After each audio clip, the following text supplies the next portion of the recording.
You'll cringe even more to these L's. I used a chef's knife. I'm so stunned at what I'm smelling. I knew at that moment that I was probably gonna die. I got no drip in my pocket. Let's talk about the elephant in the room. I'm not talking about that one. I know, right? It's the hair. I tend to straighten my hair when I'm going through a crisis, which I'm not gonna get into, but she's going through a crisis. I go through these phases where I want straight hair because I feel like my lady. I always tend to think that with straight hair, a new personality will be born, that I'll feel more badass and I'll get over whatever I'm crying about.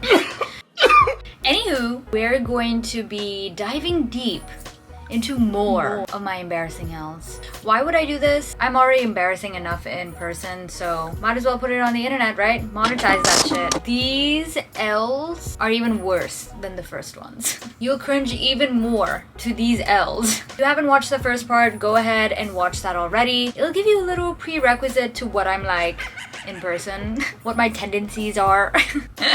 If I'm able to make someone laugh at least out there, then I know that I'm doing something right. So without further ado, let's get started. The first one, I will have to preface it, is that it involves blood. And if you're not very fond of that, I suggest you head over to the second L, which is not that bad. Obviously, I have some photos to supplement this horrific story, so I will tell you when that's about to happen so you don't accidentally vomit on your screen. We're going back to college days. It's the only one time in life where you can get away with being stupid, so this is one of those times. I went to hospitality management school, and for those who don't know anything about hospitality management, is that they have a very holistic way of teaching you about hospitality as an industry.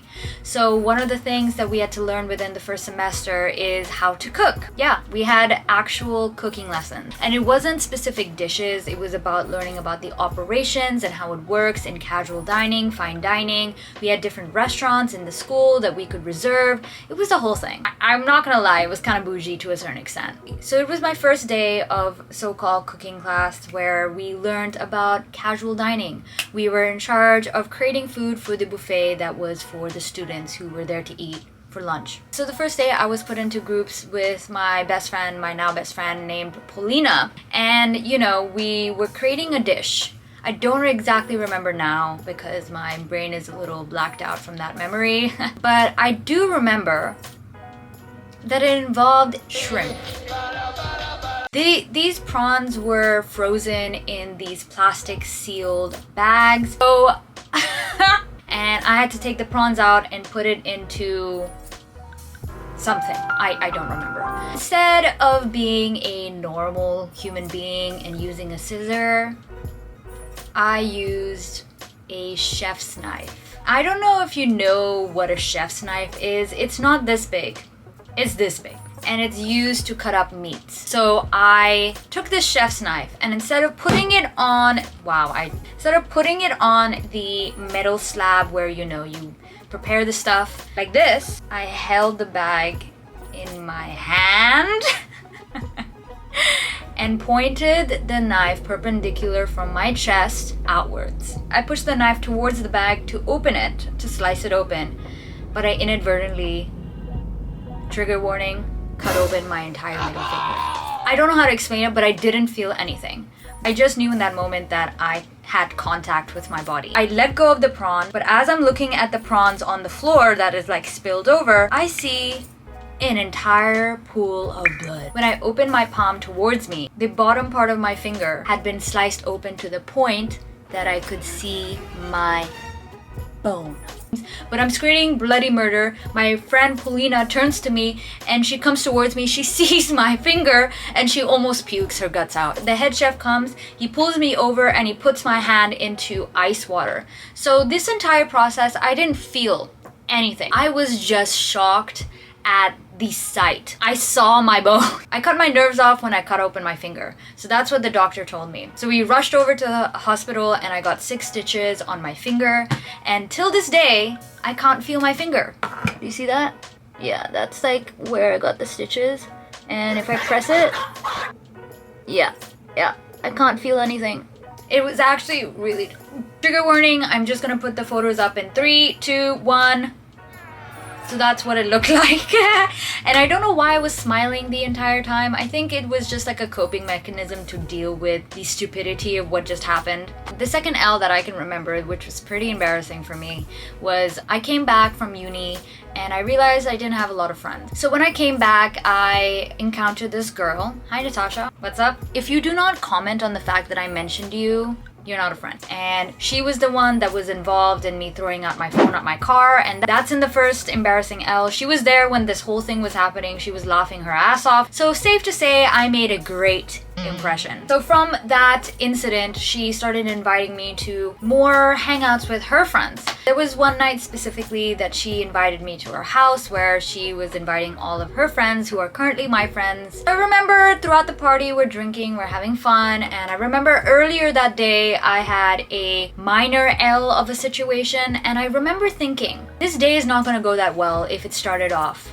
the way that it did. I felt internally that something bad was gonna happen. This day cannot get any better, so it's probably gonna go worse. And that's exactly what happened. And I was talking to this girl, I was leaning against a drawer and talking to her. And I straightened my hair just like this for that day for, you know, identity crisis reason. I straightened my hair, which means that normally when my hair is curly, it goes up to here, but when it's long, it reaches down here. I remember I was flipping my hair back to get it out of my face. And as I was talking to her, I remember we were laughing, giggling, whatever, and then her eyes widened. She goes, and before I can ask her what happened, because she went from talking to completely stopping and just like gasping slowly, I smell it. What do I smell?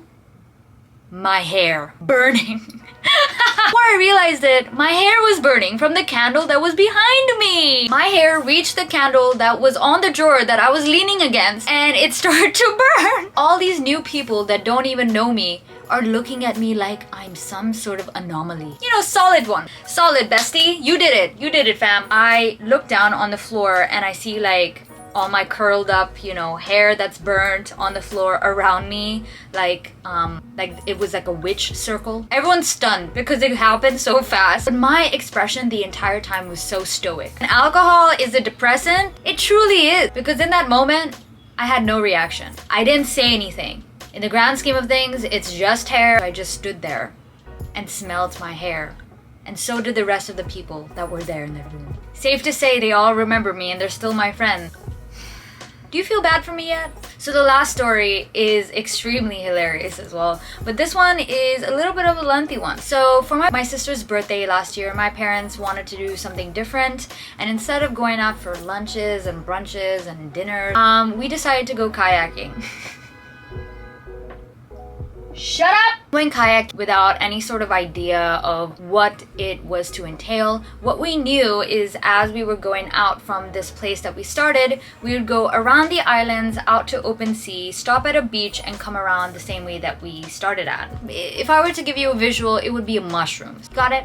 You got the drift? We had a guide to help us, you know, maneuver all these waters and take us to the places that we were to discover, have lunch at.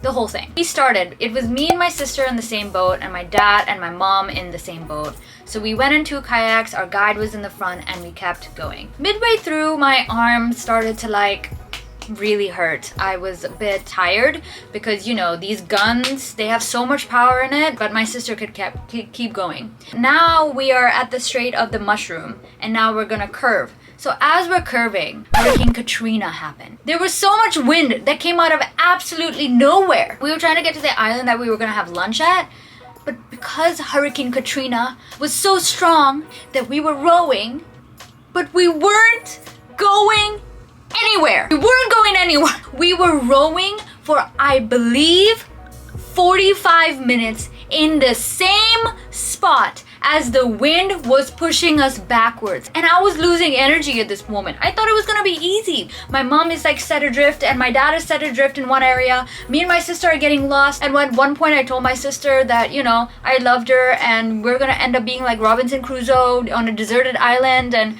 We're gonna have to like feed off branches and trees, and I knew at that moment that I was probably gonna die. Our guide literally wasn't guiding us. He wasn't doing anything except making it to where we were supposed to go by saying, go, you can do it, it's like, bitch. So at one point he had to come and save us. He looked like a Dorito because he was like macho on the shoulders, and I think he forgot leg day or something. He came to save my sister by like pulling a rope because it was getting really bad. This wind did not stop for nobody. So we continued going around the island, and at a certain point I just give up. And then all of a sudden, as we're going across, you know, we finally make it past this Hurricane Katrina moment, and then we're going straight. We untie the tie, and you know, we're left to kayak, desperately trying to hold on to the energy that we have. And you know, we keep following him, and then all of a sudden he goes around the island, around the mushroom,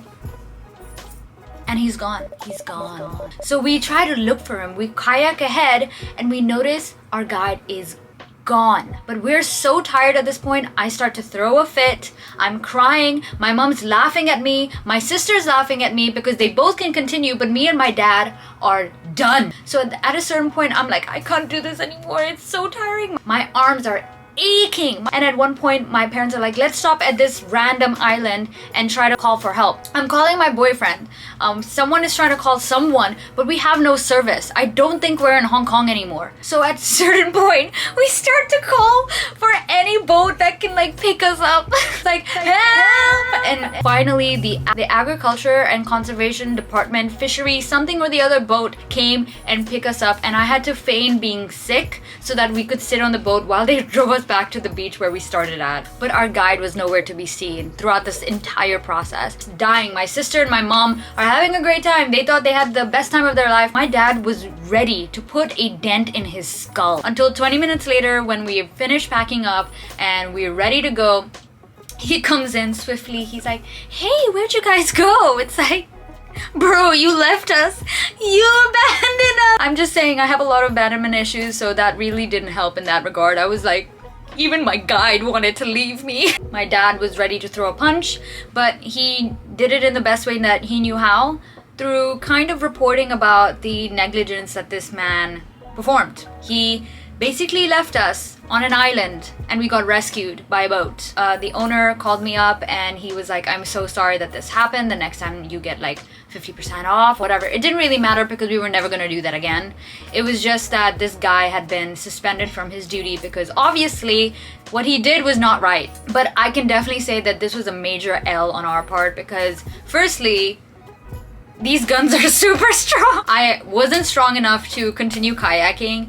I was just so tired the entire time. I am so glad you stuck through the end of this video. Leave a like and a comment if you have gone through something similar. I doubt you have, but if you have, please feel free to share all of your experiences down below to make myself feel a little bit better. And I'll see you guys in the next one.